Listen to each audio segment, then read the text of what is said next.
Hey Mike, this is Brian from Expert Drones. Just finished repairing your camera. So what we found out was your camera was faulty, not the drone. Took a little bit of time, but I finally got to the bottom of it.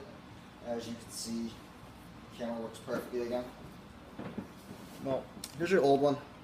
It looks nil, so I had a hard time figuring out if it was good or bad, but we did some extensive testing, and we got the problem fixed. So here you go.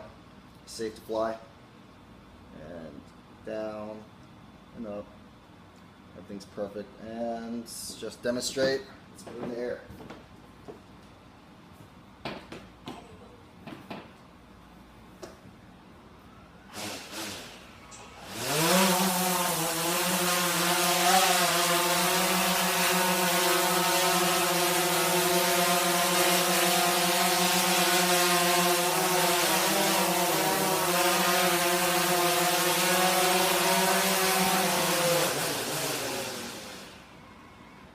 Well, there you have it. Your camera's back in action, and again, thanks for using Expert Drones. Take it easy.